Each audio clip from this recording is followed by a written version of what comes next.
again, time for another episode of the Bible, and an atheist point of view. I, Shua, am reading the Bible from this cover to this cover, one chapter at a time, one chapter per video, because every single time I read it, I laugh my ass off! Because it's fucking hysterical. I mean, really, I don't know why, but it's funny. Anyways, before I start, need bumper music. And funky again, yes. Okay. Where I left off. So you can tell I'm a little rough on the fucking thing. Joshua, chapter 11. That's 3. Verse 1. When Jabin the cabin, king of Hazar, in Hazar County, heard this, he sent to Jobab, king of Madon, better Madon than Madoff, and to the king of Shimron, and to the king of Ashab, and to the kings who were in the northern hill country, and in the Alaba, son of Chinneroth, and in the lowland, the highland, the midland, and in Naphdor,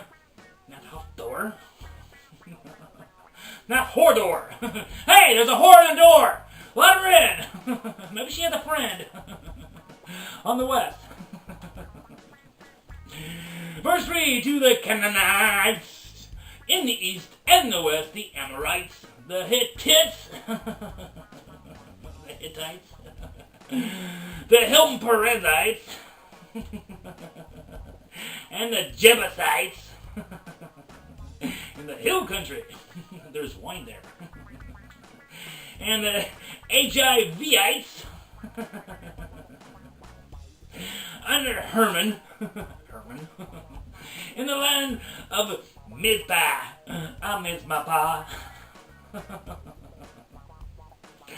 Verse 4, and they came out with all their troops, a great horde. One was being led by Skeletor. In number like the sand that is on the seashore, where Sally sells seashells.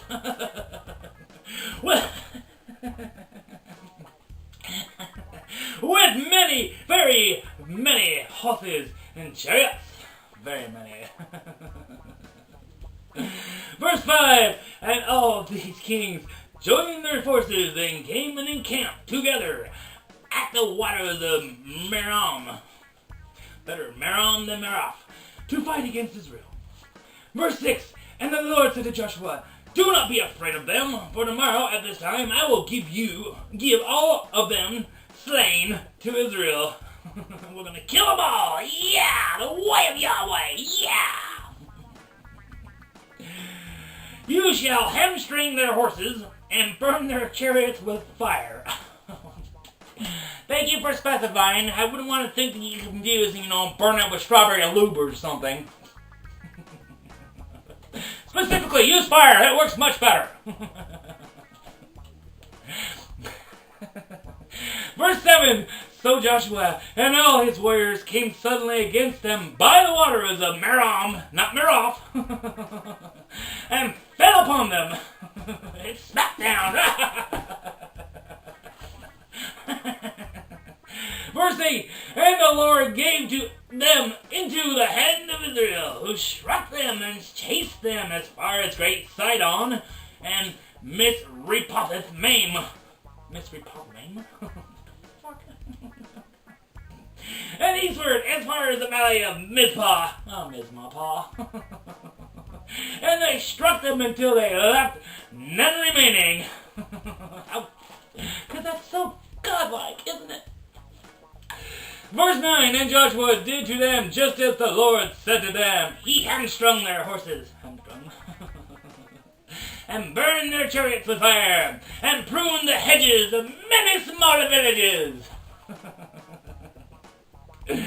Verse 10, and Joshua turned back at that time and captured Hazor and struck his king with the sword. Not a dildo? For Hazor formerly was head of all those kingdoms. Hazor, the king formerly known as. Verse 11, and they struck with the sword all who were in it, devoting them to destruction. Roses are red, violets are blue. We're here now to fucking kill you! That's so poetic. There was none left that breathed, and he burned Hazor with fire. Thank you once again for clarifying you're using fire, not chocolate sauce or something. Verse 12, and all the cities of those kings and all their kings Joshua captured and struck them with the edge of the sword, devoting them to destruction. My dear, let me tell you how much I love you when I kill you. Just as Moses, the servant of the Lord, had commanded. Verse 13, but none of the cities had stood on mounds did Israel burn with chocolate sauce. Except Hazor alone, that Joshua burned. Maybe he burned him to a DVD-R. Had to make a copy. Verse 14, and all the spoil of these cities and the livestock the people of Israel took for their plunder. Rape, pillage, and plunder. A pirate's life for me. Hey! Fucking pirates. Bloody pirates! But every person they struck with the edge of the sword until they had destroyed them, and they did not leave any who breathed. Oh, how nice of them. Such a loving God. Verse 15, just as the Lord had commanded Moses his servant, so Moses commanded Joshua, and so Joshua did. He left nothing undone of all that the Lord had commanded him.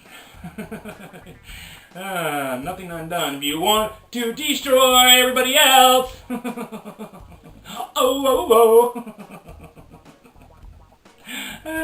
Verse 16. So Joshua took all that land, the hill country, and all the Negeb. Negeb? Najeb?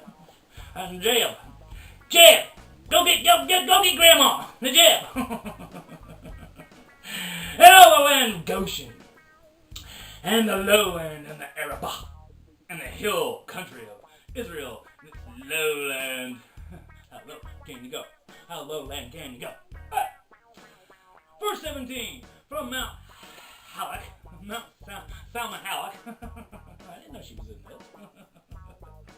Which rises towards Seir as far as Baal Gad to the valley of Lebanon below Mount Hermon. Mount Hermon Munster. He's big enough to be a mountain. And he captured all their kings and struck them and put them to death because it's such a loving God to do so. Verse 18, Joshua made war a long time with all these things. You make war. Make love, not war.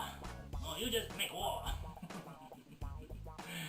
Verse 19, there was not a city that made peace with the people of Israel except the HIVites. the inhabitants of Gibeon. They took them all in battle. They killed them all. Verse 20. For it was the Lord's doing to harden their hearts. But that's not all he hardened. And they should come again, Israel in battle. Come again. I told you that's not all they hardened. In order that they should be devoted to destruction and should receive no mercy, but be destroyed. Just as the Lord commanded Moses. Oh, such a loving God. Verse 21, and Joshua came at that time and cut off the Anakim. Anakim? That'll be enough, and then we're going to use Obi-Wan instead. From the hill country, from Hebron, from Debir, Debir, from Derpy Derp, from Manab, quit, Nabanab, and all the hill country of Judah, and from all the hill country of Israel. Joshua devoted them to destruction with their cities. Oh, it's a romance with genocide!